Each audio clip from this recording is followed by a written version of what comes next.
দিদি সরকারি শামসুর রহমান কলেজের একাদশ শ্রেণীর আমার শ্রেণীর ছাত্রছাত্রীরা, আশা করি তোমরা সবাই ভালো আছো। আমিও আল্লাহর রহমতে ভালো আছি।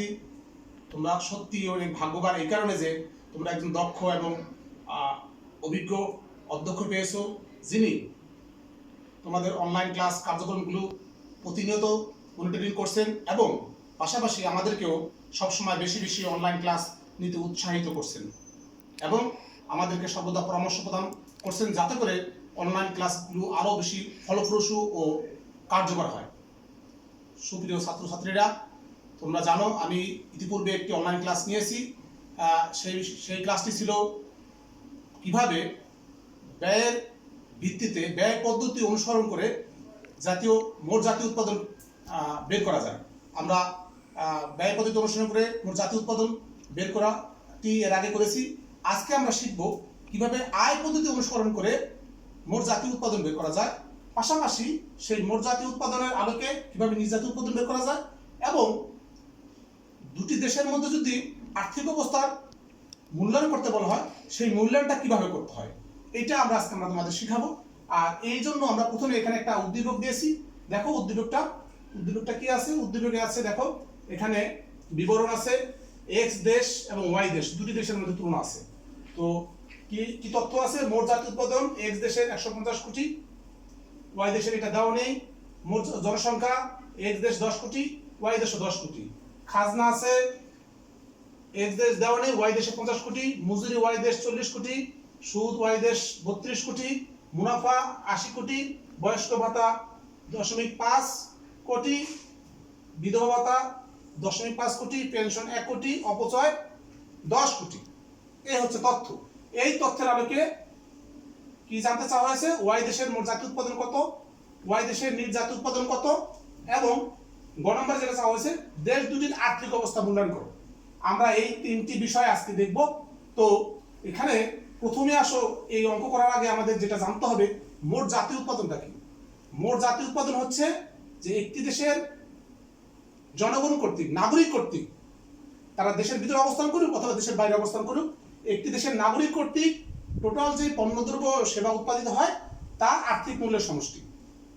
অন্যদিকে আমরা গত ক্লাসে যেটা পড়েছিলাম যে মোট দেশজ উৎপাদন, সেটা আবার কি? সেটা ছিল হচ্ছে একটি দেশের জনগণ, মানে একটি দেশের অভ্যন্তরে যে সমস্ত লোক বাস করে তাদের দ্বারা উৎপাদিত পণ্য দ্রব্যের মূল্যের সমষ্টি। এটা হচ্ছে মোট দেশজ উৎপাদন। তাহলে মোট দেশজ উৎপাদন এবং মোট জাতীয় উৎপাদনের মধ্যে মূল পার্থক্যটা কি? মূল পার্থক্যটা হচ্ছে মোট জাতীয় উৎপাদনে একটি দেশের জনগণ কর্তৃক উৎপাদিত হয়, আর মোট দেশজ উৎপাদনে একটি দেশের নিজস্ব জনগণ থাকে এবং অন্য দেশের নাগরিক যারা আমাদের দেশে অবস্থান করতেছে তাদের নিজস্ব দ্বারা তৈরিকৃত বা উৎপাদিত পণ্য সেবার সামগ্রীও এখানে যুক্ত হচ্ছে। যাই হোক, এটা হচ্ছে বেসিক বিষয় যে মোট জাতীয় উৎপাদন কি এবং মোট দেশজ উৎপাদন কি, আমরা একটু ক্লিয়ার হয়ে নিলাম। এখন আসো আমরা মোট জাতীয় উৎপাদন কিভাবে বের করতে হয়। আমরা জানি মোট জাতীয় উৎপাদনের সূত্র হচ্ছে, যদি আয় পদ্ধতি হয় তাহলে সূত্র হচ্ছে খাজনা যোগ মজুরি যোগ সুদ যোগ মুনাফা বিয়োগ হস্তান্তর পাওনা। এটা হচ্ছে সূত্র। তো এই সূত্রের আলোকে আমাদের মোট জাতীয় উৎপাদন বের করতে হবে আয় পদ্ধতিতে। তো আসো আমরা এখন এই তথ্যের আলোকে দেখি। এই তথ্যগুলো অঙ্কে দেওয়া আছে নিশ্চয়ই। খাজনা দেওয়া আছে 50 কোটি, আমরা খাজনা 50 লিখলাম কোটি। মজুরি আছে হচ্ছে 40 কোটি, আমরা মজুরি 40 কোটি লিখলাম। এরপরে হচ্ছে সুদ আছে 32 কোটি, আমরা 32 কোটি লিখলাম। এরপর হচ্ছে মুনাফা আছে 80 কোটি, আমরা 80 কোটি লিখলাম। এরপর আছে হস্তান্তর পাওনা। খেয়াল করো, হস্তান্তর পাওনা নামক একটা টার্ম আছে, বাট এখানে কি হস্তান্তর পাওনা সরাসরি দেওয়া আছে? দেখো তথ্যে নাই। এখানে কি আছে? বয়স্ক ভাতা আছে, বিধবা ভাতা আছে, পেনশন আছে, আবার অবচয়ও আছে। যাই হোক, এখন আমাদের জানতে হবে হস্তান্তর পাওনাটা কি আসলে। হস্তান্তর পাওনা হচ্ছে অ্যাকচুয়ালি বয়স্ক ভাতা, বিধবা ভাতা, পেনশন, তারপরে তোমার হচ্ছে বৃত্তীয় ভিক্ষা এবং হচ্ছে সকল দান, এগুলোর সমষ্টি হচ্ছে হস্তান্তর পাওনা। এগুলো যোগ করলে তো এই যে সব তথ্যগুলি বললাম যে বয়স্ক ভাতা, বিধবা ভাতা, পেনশন, ভিক্ষা, বৃত্তি, সকল প্রকার দান, এগুলো যোগ করলে এখানে এই যে তথ্যগুলি বললাম তার মধ্যে তিনটা আছে। এখানে বয়স্ক ভাতা আছে, বিধবা ভাতা আছে, পেনশন আছে। তাহলে এই তিনটির যোগফলই হচ্ছে হস্তান্তর পাওনা। আমরা এই তিনটি যোগফল আমরা এই দেখো সাইডে নোট আকারে দিয়ে দিছি। বয়স্ক ভাতা যোগ বিধবা ভাতা যোগ পেনশন কত হবে? 0.5 যোগ 0.5 যোগ 1, তার মানে হচ্ছে 2।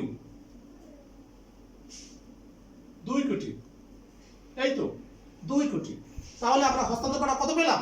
2 কোটি। আমরা এখানে 2 কোটি পেয়েছি। এবার আমরা অঙ্কটা করি, এত কোটি।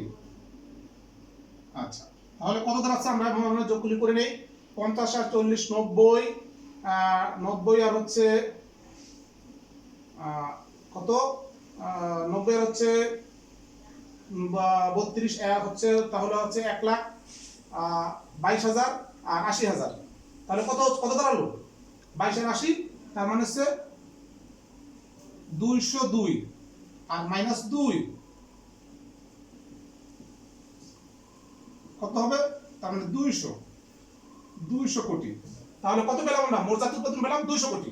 ঠিক আছে, খাজনা, মজুরি, সুদ, মুনাফা এই চারটা যোগ হবে, আর এর থেকে বাদ যাবে হস্তান্তর পাওনা। আমরা হস্তান্তর পাওনা সাইড থেকে পেয়েছি 2 কোটি, এই 2 কোটি বাদ দিয়েছি। 202 কোটি হচ্ছে টোটাল যোগফল, বিয়োগ 2, মোট 200 কোটি টাকা। খুব সহজ, এটা হচ্ছে মোট জাতীয় উৎপাদন, তাই না?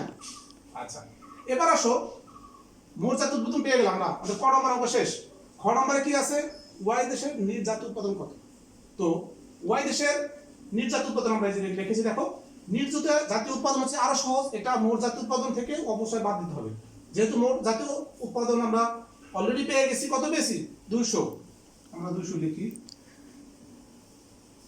মাইনাস অবশ্যই কত আছে আমাদের অঙ্কে? দেখো 10 কোটি। আমরা 10 কোটি লিখে দিলাম। হ্যাঁ, এটা হচ্ছে কি বাদ দিলে কত হচ্ছে? 190। দেখো 200 থেকে 10 বাদ দিলে 190 কোটি। তাহলে নিট জাতীয় উৎপাদন পেয়ে গেলাম আমরা। কত পেলাম? 190 কোটি। খ নম্বরে শেষ। এরপর আছে গ নম্বর। গ নম্বরে কি আছে? দেশ দুটির আর্থিক অবস্থা মূল্যায়ন করো। তো আমরা দেশ দুটির আর্থিক অবস্থা কিভাবে মূল্যায়ন করতে হয় আগে সেটা বুঝে নিই, তারপর আমরা অঙ্কটা বুঝাবো। যখনই তোমার কাছে দুটি দেশের আর্থিক অবস্থা মূল্যায়ন করতে বলবে, তোমাকে মনে রাখতে হবে যে একটি দেশের বা দুটি দেশের আর্থিক অবস্থা তুলনা তখনই করা যাবে যখন দুটি দেশের মাথাপিছু আয় তুমি বের করতে পারো। তাহলে আমাদের প্রথমেই এখানে এক্স দেশ এবং ওয়াই দেশ, দুটি দেশের মাথাপিছু আয় কত সেটা জানতে হবে। সেটা জানতে পারলে দেন আমরা কি বুঝতে পারবো কিভাবে, যে দেশের এক্স এবং ওয়াই দেশের মধ্যে যে দেশের মাথাপিছু আয় বেশি অপেক্ষাকৃত অন্য দেশের তুলনায়, সেই দেশকে আমরা কি বলবো? সেই দেশের আর্থিক অবস্থা অন্য দেশের তুলনায় ভালো। এটাই হচ্ছে নিয়ম। সরাসরি কিন্তু এখানে মাথাপিছু আয় বের করতে বলা নেই বলছে, কিন্তু আর্থিক অবস্থা মূল্যায়ন করতে বললে সর্বসময় মনে রাখবা যে অবশ্যই দেশ দুটির আর্থিক মাথাপিছু আয় বের করতে হবে। আর মাথাপিছু আয় বের করতে পারলেই দেন আমরা দেখবো যে কোন দেশের মাথাপিছু আয় বেশি, সে দেশের আর্থিক অবস্থা বেশি ভালো হবে। ক্লিয়ার? আচ্ছা, এবার আমরা তাহলে প্রথমে এই দুই দেশের মাথাপিছু আয় বের করে দেবো। আসো, এক দেশ এবং ওয়াই দেশের মাথাপিছু আয়। এক দেশের মাথাপিছু আয় সূত্র হচ্ছে মোট জাতীয় উৎপাদন ভাগ মোট জনসংখ্যা। তো এক দেশের দেখো মোট জাতীয় উৎপাদন দেওয়াই আছে 150 কোটি। 150 কোটি, আর মোট জনসংখ্যা আছে 10 কোটি। তাহলে এটা ই করলে কত দাঁড়াচ্ছে? ভাগ করলে দাঁড়াবে 15। ঠিক আছে, এটা কি হবে? 15 হবে টাকা। যদিও এখানে কোটি ছিল, কিন্তু এখানে হবে টাকা, কারণ কোটি উপরে 10 কোটি, নিচে 10 কোটি, 150 কোটি, কোটিতে কাটা হবে 15 টাকা। তাহলে এক দেশের মাথাপিছু আয় হচ্ছে 15 টাকা। এবার ওয়াই দেশের মাথাপিছু আয়। ওয়াই দেশের মোট জাতীয় উৎপাদন আমরা পেয়ে গেছি। কত পেয়েছিলাম? এই যে 200 কোটি টাকা। 200 কোটি টাকা পেয়েছি। আর মোট জনসংখ্যা কত দেওয়া আছে? 10 কোটি দেওয়া আছে। 10 কোটি। তাহলে কত হচ্ছে? 20। এখানে ছিল কোটি, কিন্তু 200 কোটি এবং 10 কোটিতে কাটা থাকতেছে 20 রেজাল্ট ভাগ করলে, তাহলে এই 20 টাকা। এটা হচ্ছে কি ওয়াই দেশের মাথাপিছু আয়। তাহলে আমরা কি পেলাম? এক দেশের মাথাপিছু আয় 15 টাকা, ওয়াই দেশের মাথাপিছু আয় 20 টাকা। বেশি কোন দেশের? বেশি হচ্ছে ওয়াই দেশের। কয় টাকা বেশি আছে? 5 টাকা। তাহলে যেহেতু ওয়াই দেশের মাথাপিছু আয় এক দেশের চেয়ে 5 টাকা বেশি আছে, সুতরাং আমরা বলতে পারি যে ওয়াই দেশের কি আর্থিক অবস্থা এক দেশের চেয়ে ভালো। এটি আমরা এখন লিখবো, মন্তব্য আকারে লিখবো। কিভাবে লিখবো? দেখো আমি লিখে দিচ্ছি অলরেডি। যেহেতু কি ওয়াই দেশের মাথাপিছু আয় এক্স দেশের চেয়ে কত বেশি? 20 - 15 মানে 5 টাকা। 5 টাকা অধিক। সেহেতু ওয়াই দেশের আর্থিক অবস্থা এক্স দেশের চেয়ে ভালো বলে আমরা বলতে পারি। এটা মন্তব্য করে দিবা। ক্লিয়ার? তাহলে এইভাবে মন্তব্য করলে কি হচ্ছে আমাদের? আমরা বুঝে দিতে পারতেছি যে কোন দেশের আর্থিক অবস্থা কেমন। এখানে ওয়াই দেশের আর্থিক অবস্থা এই দেশের চেয়ে ভালো। তাহলে আশা করি সুপ্রিয় ছাত্রছাত্রীরা তোমরা আজকের লেকচারটি বুঝতে পেরেছো এবং আজকে আমরা কি আলোচনা করলাম যে কিভাবে একটি দেশের মোট জাতীয় উৎপাদন বের করতে হয়, নিজ জাতীয় উৎপাদন বের করতে হয় এবং মাথাপিছু আয়ের মধ্যে তুলনা করতে হয় আর্থিক অবস্থা বের করার জন্য, মূল্যায়ন করার জন্য। সেটি আমরা এই পদ্ধতির মাধ্যমে মূল্যায়ন করেছি এখানে, আয় পদ্ধতির মাধ্যমে। তো আজকে এ পর্যন্তই। তোমরা ভালো থেকো, সুস্থ থাকো এবং নিয়মিত বাসায় অঙ্কগুলি চর্চা করবে এই আশা রাখি। আসসালামু আলাইকুম।